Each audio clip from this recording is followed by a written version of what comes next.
అందరికీ నమస్తే. Welcome to నేను నా సినిమా కథలు. నిన్న మాట్లాడుకున్నాం వెండితెర నా కథ గురించి మాట్లాడదామని చెప్పేసి. ఇవన్నీ నా కథలే. ఇవన్నీ కూడా పిన్ టు పిన్ మీకు చెప్తాను.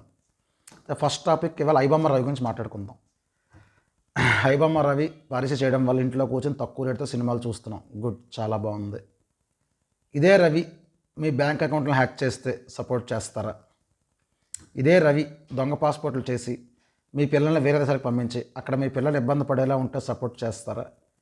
ఇదే రవి మన దేశ భద్రతా విషయాలన్నీ హ్యాక్ చేసి పక్క దేశానికి అమ్మితే మీరు సపోర్ట్ చేస్తారా? ఆలోచించండి ఒకసారి. రవి టాలెంట్ ఉందని కొంతమంది చెప్తున్నారు, నిజమే. కానీ తను వెళ్ళే దారి తప్పు. అలాంటి దారిని ఎంకరేజ్ చేస్తే మనందరం కూడా ఏదో ఒక రోజు ఏదో ఒక సమస్య వల్ల ఇబ్బంది పడతాం.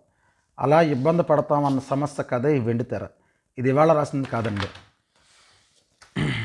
నేను ఎప్పుడు ఇది రిజిస్ట్రేషన్ చేశానని అంటే 23/10/2019. అంటే ఇదే హీరోలు వస్తారు, ధర్నా చేస్తారు రోడ్డు మీద, ఇవన్నీ జరుగుతాయని కథ రాశాను. నెక్స్ట్ బ్లాక్లో ఈ కథ గురించి పిన్ టు పిన్ మీకు నేను చెప్తాను. దయచేసి పైరసీని ఎంకరేజ్ చేయకండి. నమస్తే.